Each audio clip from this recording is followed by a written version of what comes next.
Hello students, welcome back to our YouTube channel Aadhunik digital classes. पिछली class में हम लोगों ने नाभिक की संरचना के बारे में पढ़ा था, उनके गुण पढ़े थे, साथ में नाभिकों का वर्गीकरण किया था, समस्थानिक, संभारिक, समन्यूट्रॉनिक और आइसोडाइफर जिनको तुल्यांतरी नाभिक कहा जाता है, इन सबके बारे में बात की थी। आज की क्लास में हमारा कंसर्न है नाभिकीय ऊर्जा। नाभिकीय ऊर्जा कैसे निकाली जाती है, कैसे नाभिक के अंदर स्थायी होते हैं न्यूट्रॉन और प्रोटॉन, इन सबके बारे में पढ़ेंगे। तो सबसे पहले देखते हैं आइंस्टीन के द्रव्यमान ऊर्जा समीकरण। तो आइंस्टीन के द्रव्यमान ऊर्जा समीकरण की बात करें तो उससे पहले की अगर बात करते हैं कि जब आइंस्टीन ने अपनी सापेक्षिकता सिद्धांत दिया था, अपेक्षिकता सिद्धांत जिसे हम स्पेशल थियरी ऑफ रिलेटिविटी कहते हैं, वहां पर इन्होंने कहा कि जो भी द्रव्यमान होता है और जो ऊर्जा होती है वो दोनों अलग अलग नहीं होते। उससे पहले दो नियम चलते थे फिजिक्स में, क्या कि द्रव्यमान अलग गुण होता है कण का, और जो ऊर्जा होती है वो कार्य करने की क्षमता होती है, जो कक्षा 6, 7, 8 में पढ़ाई जाती, कार्य करने की क्षमता ऊर्जा कहलाती है, और द्रव्यमान मौलिक गुण होता है किसी कण का। यही तो था। लेकिन आइंस्टीन के सापेक्षिकता सिद्धांत के बाद में बात यह सामने आई कि अगर किसी कण को वेग दिया जाता है या किसी कण की ऊर्जा बढ़ाई जाती है, उस केस में उसका द्रव्यमान बढ़ जाता है। ये बात बताई उन्होंने। इसका मतलब क्या है, द्रव्यमान कहीं ना कहीं ऊर्जा के साथ संबंध रहता है। तो इन्होंने कहा कि ऊर्जा के लिए हम देते हैं ऊर्जा संरक्षण का नियम, द्रव्यमान के लिए देते द्रव्यमान संरक्षण का नियम। तो उन्होंने कहा ब्रह्मांड के लिए एक सीधा नियम दे दिया जाए कि पूरे ब्रह्मांड की ऊर्जा और उसका कुल द्रव्यमान निश्चित है। अगर ऊर्जा द्रव्यमान में बदलेगी तो द्रव्यमान कुछ टाइम बाद ऊर्जा में बदलेगा, मतलब ये एक दूसरे के पूरक है, कुल नियत रहेगा। अगर कुछ ऊर्जा द्रव्यमान में बदल रही है तो उस केस में क्या होगा, द्रव्यमान बढ़ेगा, ऊर्जा कम हो जाएगी, तो भी इन दोनों का योग पहले जितना था उतना ही बना रहेगा। ये बात बताई थी अल्बर्ट आइंस्टाइन ने। तो अगर बात करते हैं इनकी द्रव्यमान ऊर्जा समीकरण की कि द्रव्यमान ऊर्जा संबंध क्या होता है, तो इन्होंने कहा कि अगर किसी भी कण को जिसका द्रव्यमान m होता है उसके सापेक्ष जो ऊर्जा लिखी जाती है E बराबर, यहां लिखना चाहो तो लिख लो, आइंस्टीन की द्रव्यमान ऊर्जा समीकरण, आइंस्टीन की द्रव्यमान ऊर्जा समीकरण, द्रव्यमान ऊर्जा समीकरण, आइंस्टीन की द्रव्यमान ऊर्जा समीकरण क्या होती है? आइंस्टीन की द्रव्यमान ऊर्जा समीकरण, ये हम लोग फोटो इलेक्ट्रिक इफेक्ट में भी बात कर रहे थे, प्रकाश विद्युत प्रभाव में। ये होती है E बराबर m इंटू में c का स्क्वायर। यहां पर जो m होता है, वैसे तो कह दिया जाता है यहां पर जो m होता है, यहां पर जो m होता है वो कैसा होता है, आपेक्षिक होता है, आपेक्षिक द्रव्यमान होता है, रिलेटिविस्टिक मास होता है, ध्यान रखेंगे। मतलब ये खुद भी वेग के साथ बदलता है, और अगर याद रखना चाहो तो याद रख सकते हैं क्या होता है। ये तो m बराबर लिखा जाता है m नॉट डिवाइडेड बाय में square root over 1 minus v square बटा c स्क्वायर लिखा जाता है। यह संबंध होता है जहां पर यह होता है रेस्ट मास विराम द्रव्यमान, विराम द्रव्यमान होता है, द्रव्यमान होता है। और यहां पर जो m होता है ये क्या होता है, गतिक द्रव्यमान होता है, गतिक द्रव्यमान होता है, द्रव्यमान होता है। इस फार्मूले के हिसाब से अगर हम किसी को इस तरह से गतिमान करवा दें कि उसका वेग प्रकाश के वेग के बराबर हो जाए तो उसका जो गतिक द्रव्यमान हो जाएगा अनंत हो जाएगा। हम ऐसा नहीं कर सकते, लेकिन द्रव्य तरंगे ऐसा कर सकती हैं। उनकी चाल प्रकाश की चाल से भी तेज हो सकती है। ये बात हम लोगों ने पढ़ा था, ठीक है। नोट नहीं किया होगा तो नोट कर सकते हैं कि जो द्रव्य तरंगे होती थी जो हम लोगों ने पढ़ा था, वो प्रकाश की चाल से भी तेज चल सकती हैं, ठीक। तो आइंस्टीन के द्रव्यमान ऊर्जा समीकरण E बराबर m इंटू सी स्क्वायर होता है, जहां m बराबर m naught 1 by V square by C square लिखा जाता है। अब यहां पर कुछ एक्स्ट्रा पॉइंट्स के बारे में बात करते हैं कि 1 किलोग्राम के तुल्य ऊर्जा, तुल्य ऊर्जा, तो 1 किलोग्राम के तुल्य ऊर्जा की बात करें तो वो क्या लिखा जाएगा, 1 किलोग्राम इंटू में सी स्क्वायर। तो ये बन जाएगा 3 तिया 9 गुणे 10 की घात या 8 16 बन जाएगा। इतने जूल ऊर्जा मुक्त होगी, इतने जूल ऊर्जा मुक्त होगी, ठीक है। अब बात करें इतने जूल ऊर्जा मुक्त होगी। अब इसको सामान्य ईंधन से तुलना करते हैं। जैसे बात करते हैं कोयला, कोयला, कोयला, इस तरह से लिखा जाएगा कोयला। कोयले में अगर बात करते हैं 1 किलोग्राम कोयला, 1 किलोग्राम कोयला जलता है तो उसके सापेक्ष जो ऊर्जा मुक्त होती है approximate 10 to the power 7 kilogram मुक्त, 7 जूल मुक्त होती है। लगभग में इतने जूल मुक्त होती है, लगभग, ठीक। तो अगर इतने जूल ऊर्जा मुक्त होती है तो उस केस में ये ऑर्डर है, ऑर्डर है, एग्जैक्ट वैल्यू नहीं, ऑर्डर है। अगर एग्जैक्ट वैल्यू लिखना चाहे तो एग्जैक्ट वैल्यू भी लिख सकते हैं। ये क्या होगी, 3.2 गुणे 10 की घात 7 इतने जूल ऊर्जा मुक्त होती है जब 1 किलोग्राम कोयला जलता है। ठीक है, अब अगर हम बात करें यहां पर कि हमें इतनी ऊर्जा मुक्त करनी है, इतनी जो यहां पर लिखी गई है, तो याद रखो 30 लाख किलोग्राम, 30 लाख किलोग्राम कोयला जलाना पड़ेगा, कोयला जलाना पड़ेगा, जलाना पड़ेगा। मतलब ये देखो 1 किलोग्राम ऊर्जा मुक्त करने के लिए हमें कितना कोयला जलाना पड़ेगा, 3 लाख किलोग्राम कोयला जलाना पड़ेगा, ये है। ठीक, अगर इसी तरह से बात करते हैं 1 ग्राम अगर हम द्रव्यमान को परिवर्तित कर देते हैं किसमें, ऊर्जा में, कितना होगा वो तो जानते हैं, परिवर्तित कर देते हैं ऊर्जा में। तो अगर इसको 1 ग्राम द्रव्यमान को ऊर्जा में परिवर्तित किया जाएगा, इस केस में जो ऊर्जा होगी इससे एक रेलगाड़ी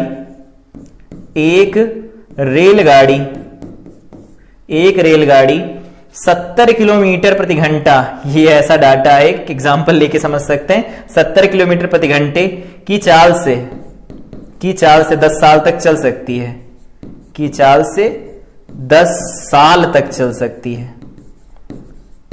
सकती है। ये एग्जाम्पल है कि कितना इफेक्टिव कन्वर्जन है द्रव्यमान का ऊर्जा में, ऊर्जा का द्रव्यमान में, कि अगर हमारे पास 1 ग्राम द्रव्यमान है उसको क्षय करवाया जाए, मतलब उसको ऊर्जा में बदला जाए, तो जो ऊर्जा मुक्त होगी उससे अगर रेलगाड़ी चलाई जाए 70 किलोमीटर प्रति आवर से, तो 10 सालों तक चलाई जा सकती है। ठीक है, ये इंपॉर्टेंस है इसकी इतनी ज्यादा, इसीलिए न्यूक्लियर फिजिक्स को पूरा इसी से समझा जाता है। यहां पर हम लोगों ने अभी बात किया, अपने टॉपिक पर वापस आते हैं। आइंस्टीन की द्रव्यमान ऊर्जा समीकरण E बराबर mc² है, जहां पर m होता है अपेक्षिक द्रव्यमान, उस m की वैल्यू लिखी जाती है m0 divided by 1 minus v²/c²। किसी कण को यहां पर c से नहीं फेंका जा सकता, क्योंकि c से फेंकेंगे तो गतिक द्रव्यमान अनंत हो जाएगा, ऐसा नहीं होगा। ठीक है, और विराम द्रव्यमान फिर शून्य हो जाएगा। अगर ये अनंत होगा तो ये वाला 0 मल्टीप्लाई होगा इधर, तो m0 शून्य हो जाएगा। तो अगर कोई कण चलता है उसका विराम द्रव्यमान शून्य हो जाता है, ऐसा नहीं, केवल फोटॉन के केस में था, फोटॉन का द्रव्यमान शून्य होता था, याद होगा। इसके बारे में इतनी जानकारी पर्याप्त है, होनी चाहिए। अब बात करते हैं, हमें तो नाभिकीय ऊर्जा पढ़नी है, तो उसके लिए हमें मात्रक चाहिए होंगे। क्या मात्रक? यह है कि परमाणु द्रव्यमान मात्रक क्या होता है। तो परमाणु द्रव्यमान मात्रक का मतलब होता है एटॉमिक, इंग्लिश में इसे कहते हैं atomic mass unit. Mass unit हम लोग केमिस्ट्री में उतना डिटेल में नहीं जाएंगे। एटॉमिक मास यूनिट कहा जाता है, या इसको हम कहते हैं एएमयू, शॉर्टकट में इसे कहते हैं एएमयू। केमिस्ट्री में जाकर इसे पूरा डिराइव नहीं करेंगे, यहां पर हमारा लॉजिकल रिलेशन है। क्या रिलेशन है वो डायरेक्ट निकाल लेते हैं। क्या है कि अगर हम बात करते हैं 1 AMU की, तो होता है क्या वो तो देखेंगे। क्या होता है 1/12, ठीक है, 6C12 के एक परमाणु का द्रव्यमान, परमाणु का द्रव्यमान, परमाणु का द्रव्यमान लिखा जाता है। ठीक है, ये ऐसा लिखा जाता है। तो 1 MU का मतलब होता है 1/12 कार्बन 6C12 के एक परमाणु का द्रव्यमान होता है। अगर बात करें इसकी वैल्यू कितनी होती है, तो इसकी वैल्यू कैसे लिखी जाती है, तो ये लिखी जाती है 1 क्या लिखेंगे 23 वाला टर्म, तो यहां से निकल के आता है 1.66 इंटू 10⁻⁻27 किलोग्राम लिखा जाता है। ये टर्म याद रखना है। ठीक है, तो ये हो जाता है 1 MU के तुल्य कितना द्रव्यमान होता है, या कह सकते हैं जो द्रव्यमान लिखा जाता है 1 MU वो इतने के बराबर लिखा जाता है। क्योंकि हम यहां पर परमाणु द्रव्यमान मात्रकों के साथ डील करने वाले हैं, बहुत छोटे छोटे इलेक्ट्रॉन, प्रोटॉन, न्यूट्रॉन होंगे, उनके द्रव्यमान बहुत कम होते हैं, तो किलोग्राम में लिखना उन्हें सही नहीं लगता। तो सुविधाजनक ना हो, मतलब सुविधाजनक नहीं होता है, इसलिए क्या करते हैं परमाणु द्रव्यमान मात्रक का प्रयोग करते हैं। तो 1 MU इसको 1 डाल्टन के बराबर भी लिखा जाता है, लिख सकते हो 1 डाल्टन, 1 डाल्टन के बराबर भी लिखा जाता है। तो 1 डाल्टन कहा जाए या 1 MU कहा जाए, वो 1/12 कार्बन के जो 6 कार्बन होता है 12 के एक परमाणु के द्रव्यमान के बराबर होता है। उसकी वैल्यू लिखी जाती है 1.66 इंटू 10⁻⁻27। अब अगला पॉइंट हमारा यह है कि 1 MU के तुल्य ऊर्जा क्या होती है। तो अगर 1 MU के तुल्य ऊर्जा देखें तो 1 MU में इतना द्रव्यमान होता है, E बराबर mc² लगा लेते हैं। तो क्या लिखेंगे, E जो लिखा जाएगा, या यहां लिख दो पूरा, 1 AMU के तुल्य ऊर्जा, ऊर्जा कितनी लिखी जाती है, तो वो लिखी जाती है m इंटू में लिखा जाएगा 10⁻⁻27 C² क्या बनेगा, तो 9 × 10⁻8 8 दूनी 16 बन जाएगा। इसे सॉल्व करेंगे तो ये वैल्यू निकल के आती 931.5 मिलियन इलेक्ट्रॉन वोल्ट। बदलना तो जानते हैं ना, तो ये ऊर्जा निकल के आती 1 AMU के तुल्य ऊर्जा होती है। तो अगर द्रव्यमान की क्षति हो रही हो AMU में और हमें निकालना हो ऊर्जा मिलियन इलेक्ट्रॉन वोल्ट में, तो 1 AMU के तुल्य इतनी ऊर्जा होती, तो जो भी दिया गया होगा AMU उसको इससे मल्टीप्लाई करा के ऊर्जा निकाल सकते हैं। तो यहां पर याद रखेंगे एटॉमिक मास जो यूनिट होती है इसका उपयोग हम तब करते हैं जब द्रव्यमान बहुत कम होते हैं। मतलब भारी द्रव्यमान मापना होता तब तो किलोग्राम में चलेगा, लेकिन बहुत छोटे छोटे मान लिखने होते तो AMU का प्रयोग किया जाता है। और 1 AMU की जो तुल्य ऊर्जा होती 931.5 मिलियन इलेक्ट्रॉन वोल्ट के बराबर होती। ये डाटा खुद से कैलकुलेट कर सकते हैं, यहां C का स्क्वायर पहले हो चुका, दोबारा नहीं कर देना है, ठीक है। तो ये पॉइंट हो गया। इसके आधार पर आगे कुछ पॉइंट्स के बारे में बात करते हैं कि द्रव्यमान क्षति क्या होती है और द्रव्यमान ऊर्जा बंधन ऊर्जा कैसे लिखी जाती है। तो द्रव्यमान क्षति का मतलब ये होता है किसी नाभिक का वास्तविक द्रव्यमान, किसी नाभिक का वास्तविक द्रव्यमान,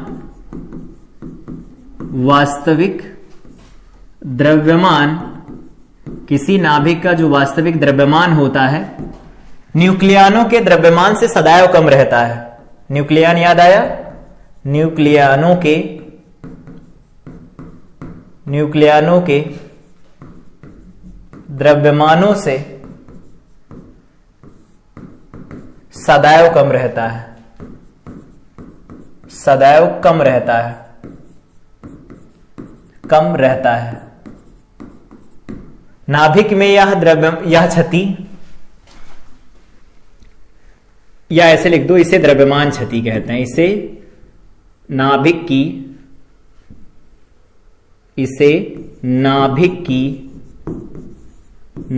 की द्रव्यमान क्षति कहते हैं, द्रव्यमान क्षति कहते हैं। बोर्ड में आ जाए लिखना तो छोटी सी परिभाषा लिख देना कि जो न्यूक्लियन होते हैं, न्यूक्लियन का मतलब तो जानते हैं ना, न्यूट्रॉन और प्रोटॉन से, उनका द्रव्यमान कुल होना चाहिए ना नाभिक का, लेकिन जो वास्तविक द्रव्यमान होता है वो उससे कम रहता है, इसका मतलब कुछ ना कुछ द्रव्यमान में क्षति हो रही है, वही द्रव्यमान क्षति की परिभाषा है।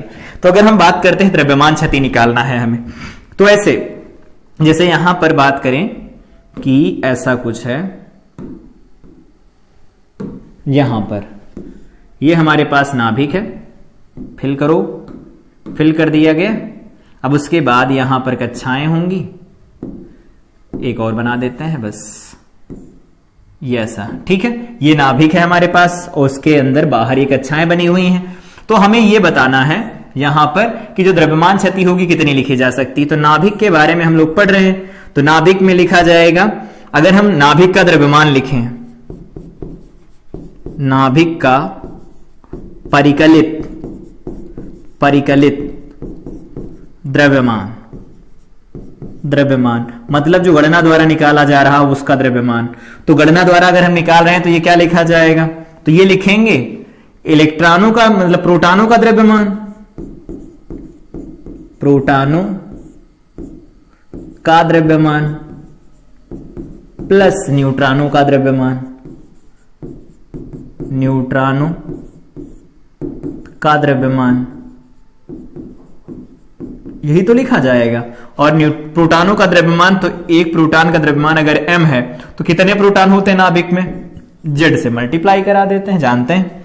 प्लस न्यूट्रॉनों का मतलब क्या, न्यूट्रॉनों की संख्या a माइनस जेड से लिखी जाती है और एक न्यूट्रॉन का द्रव्यमान mn लिखा जाता है, ऐसा हो गया, ठीक है।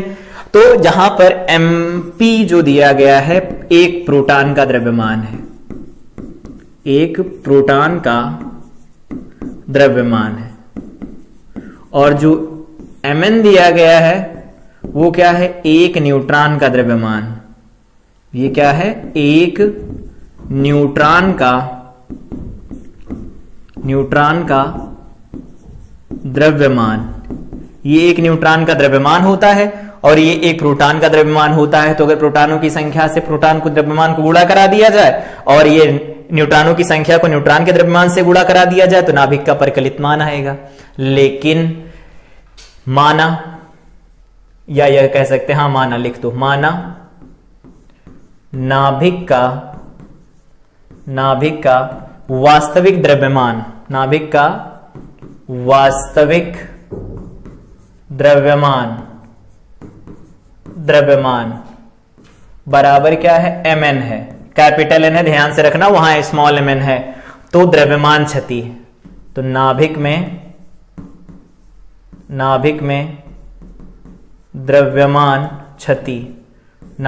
द्रव्यमान क्षति कितनी लिखी जा सकती है, इसे डेल्टा m से लिखा जाता है। कहते हैं क्या, ये ज्यादा है ना, तो इसको पहले लिख दो, तो z into M P plus a minus Z into M N, और ये बाहर लिखा जाता है कैपिटल M कैपिटल N, ऐसा लिखा जाता है। तो यहां से लिखना चाहो तो अलग से लिख लो, उधर ना दिख रहा हो तो डेल्टा M बराबर Z into M P plus A minus Z into में लिखा जाएगा, ये Z है नहीं 2 समझ लो, ये Z है, इंटू में MN लिखा जाएगा, और माइनस में क्या लिख देंगे, तो इधर माइनस में लिखा जाएगा MN, या इसको हाँ ठीक है लिख दो, M कैपिटल N लिख दिया जाता है। ये द्रव्यमान क्षति होती है नाभिक के अंदर, ये द्रव्यमान क्षति नाभिक के अंदर। और नाभिक के अंदर अगर द्रव्यमान क्षति है तो द्रव्यमान क्षति होगी, तो उस केस में क्या होगा, वापस आओ इधर यहां, तो अगर द्रव्यमान क्षति होती तो उस केस में ऊर्जा लिखी जाती है। यहां पर एक पॉइंट अगर लिखना चाहे तो लिख सकते हैं, अभी लिख लेंगे बाद में, यहां पर वापस आओ इधर, यहां पर कि जो द्रव्यमान क्षति होती है Z into M P A minus Z into M N minus capital N लिखा जाता है M इंटू कैपिटल N। तो यहां पर जो ये डाटा लिखा गया द्रव्यमान क्षति का, इस फार्मूले का प्रयोग करके नाभिक में द्रव्यमान क्षति निकाल सकते हैं। अब द्रव्यमान क्षति हो रही है तो कुछ बंधन ऊर्जा निकलेगी, ठीक है। तो बंधन ऊर्जा कैसे लिखी जाती है, कहते हैं किसी नाभिक की बंधन ऊर्जा वह मात्रा होती है जो नाभिक को देने से उसके समस्त न्यूक्लियनों को बंधन मुक्त कर देती है, अर्थात उन्हें अलग अलग कर देती है। तो ये ऐसे ना लिख लो शॉर्टकट में, बोर्ड में लिखने के लिए परिभाषा तो लिखी है, नोट कर लेना। नाभिक के न्यूक्लियनों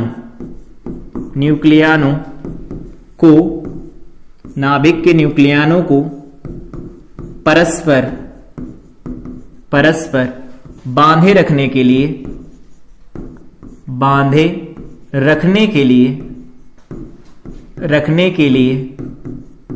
आवश्यक ऊर्जा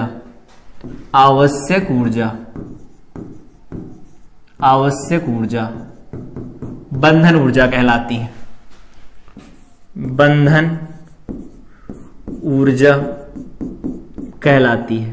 तो एक तो डेफिनेशन ऊपर लिखी गई, ये लिखना चाहे तो आसान डेफिनेशन है, ये भी लिख सकते हैं। बंधन ऊर्जा का ये मतलब होता है, बंधन ऊर्जा मतलब बांधे रखने वाली ऊर्जा, जो न्यूक्लियनों को बांधे रखती है आपस में, प्रोटॉनों और न्यूट्रॉनों को आपस में बांधे रखती है, उस ऊर्जा को हम बंधन ऊर्जा कहते हैं। अब अगर बंधन ऊर्जा का मान निकालेंगे, बंधन ऊर्जा क्या लिख सकते हैं, बंधन ऊर्जा, तो बंधन ऊर्जा बराबर लिखा जाएगा, इसे लिखा जाता है ईबी या डेल्टा ईबी, कुछ लोग लिख देते हैं, अलग अलग बुक अलग अलग लिखती हैं। डेल्टा ईबी जो बंधन ऊर्जा होती, बाइंडिंग एनर्जी, ऐसे लिख दो, बाइंडिंग एनर्जी शॉर्टकट में, बाइंडिंग एनर्जी बराबर क्या लिखेंगे, नाभिक में द्रव्यमान क्षति, नाभिक में m इंटू सी स्क्वायर होता है ना, तो वही लिख रहे हैं, नाभिक में द्रव्यमान क्षति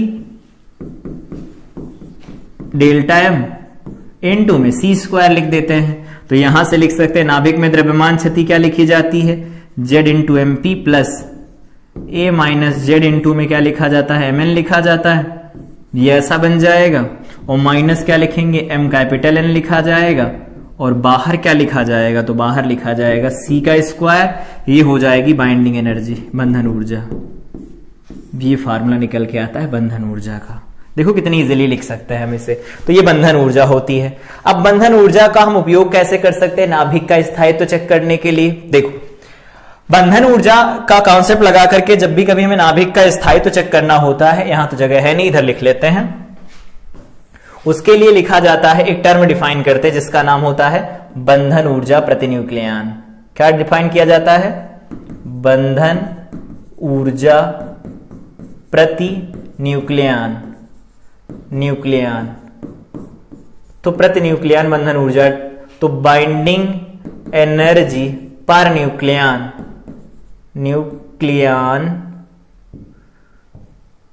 न्यूक्लियन ऐसे लिखा जाएगा, न्यूक्लियन, ये होती है बाइंडिंग एनर्जी, लिख दो बाइंडिंग एनर्जी, और डिवाइडेड बाय में ए से भाग लगा दो। तो बाइंडिंग एनर्जी पर न्यूक्लियन इस तरह से लिखी जाती है, ऐसे लिखा जाता है। तो बाइंडिंग एनर्जी पर न्यूक्लियन मतलब बाइंडिंग एनर्जी निकालो, उसको ए से भाग लगा दो, तो बाइंडिंग एनर्जी प्रति न्यूक्लियन निकल के आएगी। यहां पर एक नोट पॉइंट डाल लो, जब भी कभी आए और चेक करना पड़े, जिस नाभिक की बंधन ऊर्जा प्रति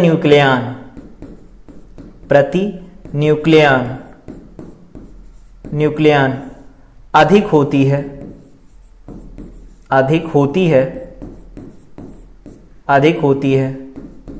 वह नाभिक उतना अधिक स्थायी रहता है। ये ऐसा, या फिर ऐसे लिखो, इसको यहां लिखना चाहो तो लिख लो, नाभिक का स्थायित्व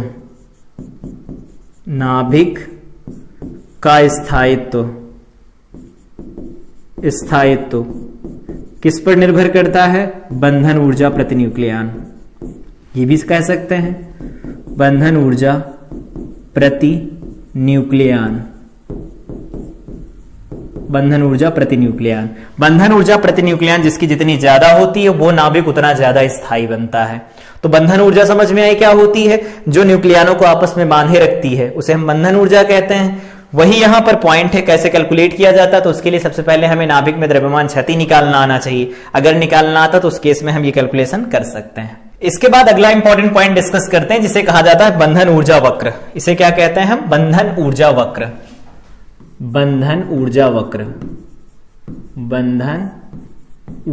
वक्र कहा जाता है। अभी बंधन ऊर्जा वक्र क्या होता है, तो यहां पर लिखना चाहो तो लिख सकते हो कि बंधन ऊर्जा वक्र क्या होता है। बंधन ऊर्जा वक्र होता है दो चीजों के बीच में। कौन कौन सी? तो पहली होती है कि बंधन ऊर्जा प्रति न्यूक्लियन, यहां लिख लो बंधन ऊर्जा प्रति न्यूक्लियन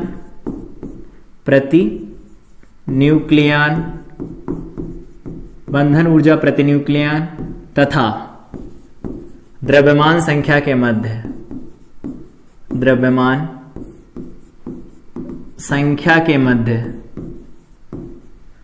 ग्राफ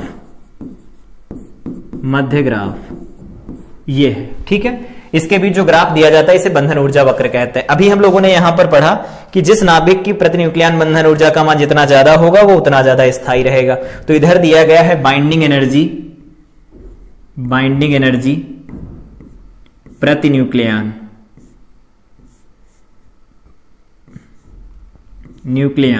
इधर से लिख लो बाइंडिंग एनर्जी प्रति न्यूक्लियन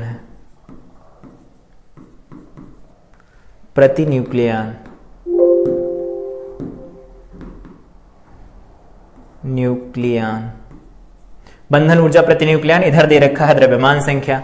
अब बात करते हैं बंधन ऊर्जा प्रति न्यूक्लियन, इधर द्रव्यमान संख्या दे रखी है, ग्राफ पढ़ना है हमें। तो ग्राफ में एक एक चीजें ऑब्जर्व करनी, हर एक चीज को बारीकी से ऑब्जर्व करना है। पहला पॉइंट हम लिख रहे हैं कि अगर बात किया जाए कि z बराबर जैसे यहां पर, या ऐसे लिख देते हैं He4 हो गया। दूसरा है कार्बन 12, ऑक्सीजन 16, इस तरह से जो ये दिए गए हैं सल्फर 32 दिए गए हैं। इनके परमाणु भार देखो, इनके परमाणु भार 4 का गुणक है, लेकिन ये अपने अगल बगल वाले नाभिकों से अधिक स्थायी हैं। देखो अगल बगल वाले नाभिकों की प्रति न्यूक्लियन बंधन ऊर्जा इनसे तो कम ही है। जैसे बात कर देते हैं नाइट्रोजन की, तो कार्बन और नाइट्रोजन में कार्बन की बंधन ऊर्जा प्रति न्यूक्लियन ज्यादा है, नाइट्रोजन की कम है। तो वही परमाणु भार 4 का गुणक है और बंधन ऊर्जा बाइंडिंग एनर्जी प्रति न्यूक्लियन समीपवर्ती तत्वों से अधिक है।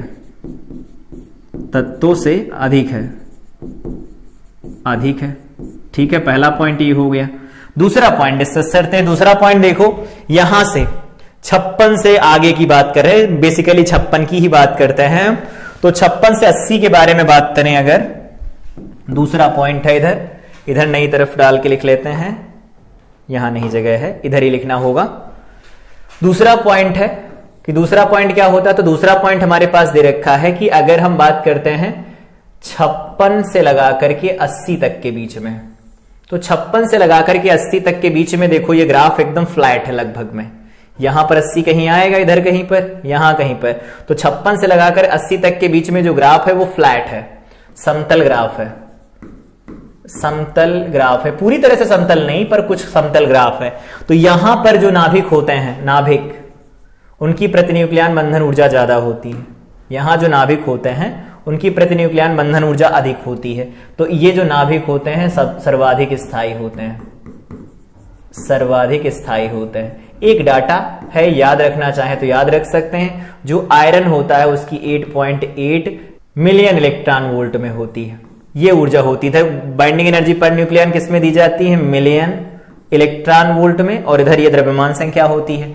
तो इस सर्वाधिक अगर स्थायी नाभिक बोला जाए तो आयरन को बताएंगे, और अंतराल बोला जाए तो 56 से लगाकर के 80 तक के बीच का, या अमूमन मान लो 55 से 80 के बीच का जो अंतराल होता है उसमें बंधन ऊर्जा सर्वाधिक रहती है, और ये नाभिक सर्वाधिक स्थायी होते हैं। तो ये ए पॉइंट हो गया, बी पॉइंट हो गया, सी पॉइंट इधर नए पेज पर डिस्कस करते हैं। सी पॉइंट में क्या डिस्कशन करना है, सी पॉइंट में डिस्कशन करना है जिनकी बंधन ऊर्जा प्रतिन्यूक्लियन कम है। यहां देखो, इसकी बंधन ऊर्जा प्रतिन्यूक्लियन, इसकी बंधन ऊर्जा प्रतिन्यूक्लियन कम है, तो वे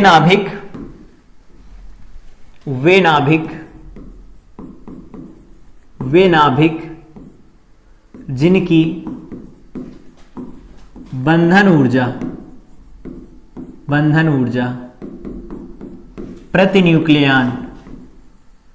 प्रतिन्यूक्लियन बंधन ऊर्जा प्रतिन्यूक्लियन, वे नाभिक जिनकी बंधन ऊर्जा प्रतिन्यूक्लियन कम है। बेसिकली हम अभी किसके बारे में बात कर रहे हैं, हल्के नाभिकों के बारे में बात कर रहे हैं, ठीक है। हल्के नाभिक जिनकी बंधन ऊर्जा प्रतिन्यूक्लियन कम है, आपस में संलयित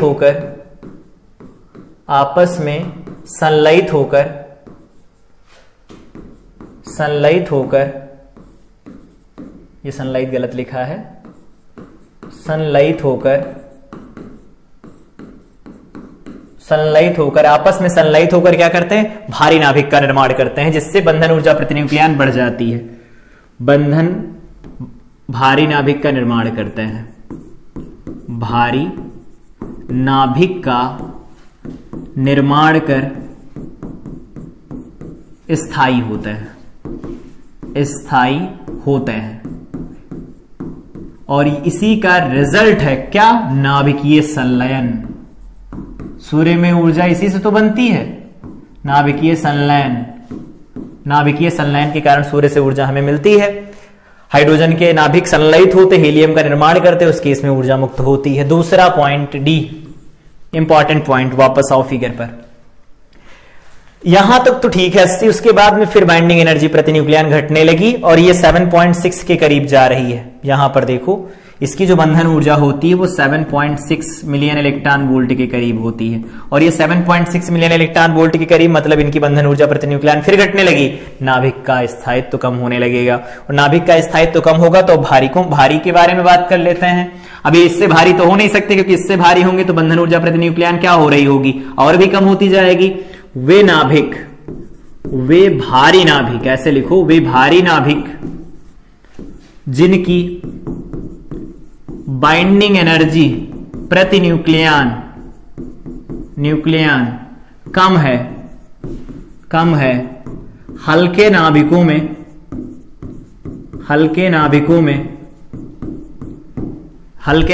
में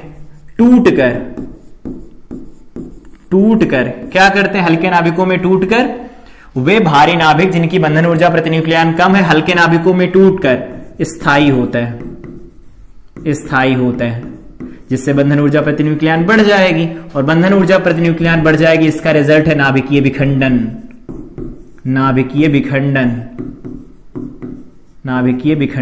तो नाभिकीय विखंडन और नाभिकीय संलयन इसी पर आधारित है। प्रतिन्यूक्लियन बंधन ऊर्जा को अगर कोई बढ़ाना चाहता है जिसकी पहले से बहुत कम है हल्के में, तो वो नाभिकीय संलयन करके पहुंचेगा इस अंतराल में। और अगर यहां से देखा जाए, देखो इसकी 1H2 की और 2He4 इनमें इसकी ज्यादा है ना, तो ये ज्यादा स्थायी, ये कम स्थायी, इसीलिए उसमें बदल जाता है। ठीक है, अभिक्रिया कैसे लिखी जाती है वो सीखेंगे। तो ये बंधन ऊर्जा वक्र हो गया, और इस तरह से हम पॉइंट्स बना करके लिख सकते हैं कि नाभिकीय संलयन और नाभिकीय विखंडन का कारण क्या होता है। नाभिकीय संलयन का कारण होता है हल्के नाभिक जिनकी बंधन ऊर्जा प्रति न्यूक्लियन कम होती है, वो आपस में संलयित होकर भारी नाभिक का निर्माण करते, फलस्वरूप उनकी बंधन ऊर्जा प्रति न्यूक्लियन बढ़ जाती है और नाभिक स्थायी हो जाता है। दूसरा पॉइंट ये बताएंगे, भारी नाभिक जिनकी बंधन ऊर्जा प्रति न्यूक्लियन कम होती जा रही होती है, अब उससे भारी में तो वो जा नहीं सकते क्योंकि बंधन ऊर्जा प्रति न्यूक्लियन और कम हो जाएगी, इसीलिए वो हल्के नाभिकों में टूट जाते हैं, और हल्के नाभिकों में टूटने से उनकी बंधन ऊर्जा प्रति न्यूक्लियन बढ़ जाती है, फलस्वरूप नाभिक का स्थायित्व बढ़ जाता है। ये कारण होता है, मुख्य कारण होता है नाभिकीय संलयन और नाभिकीय विखंडन का। तो यहीं से पृष्ठभूमि तैयार होती है कि नाभिकीय संलयन क्या होता है, नाभिकीय विखंडन क्या होता है। अगर ये ग्राफ याद रहता है तो हम एक्सप्लेन कर सकते हैं हर एक चीज को कि नाभिकीय संलयन कब होगा, नाभिकीय विखंडन कब होगा, कब नहीं होगा, ये भी बता सकते हैं। अगर पहले से ज्यादा स्थायी है, विखंडन के बाद अस्थायी हो जा रहा तो विखंडन नहीं होगा, पहले से स्थायी है बाद में संलयित होने के बाद स्थायी नहीं रह गया तो विखंडन नहीं होगा। ये सारे पॉइंट्स हमें याद रखने पड़ेंगे। ठीक है, तो ये क्लास थी जिसमें हम लोगों ने बंधन ऊर्जा के बारे में बात की, द्रव्यमान क्षति के बारे में बात की। अगली क्लास में हम लोग बात कर रहे होंगे इन्हीं के आगे के टॉपिक के बारे में कि नाभिकीय संलयन और नाभिकीय विखंडन क्या होता है और इसके अंदर ऊर्जा कैसे कैलकुलेट की जाती है, इनके बारे में डिटेल बात करेंगे। तो तब तक के लिए इस क्लास को रिवाइज करें, मिलते हैं अगली क्लास में। Till then I wish you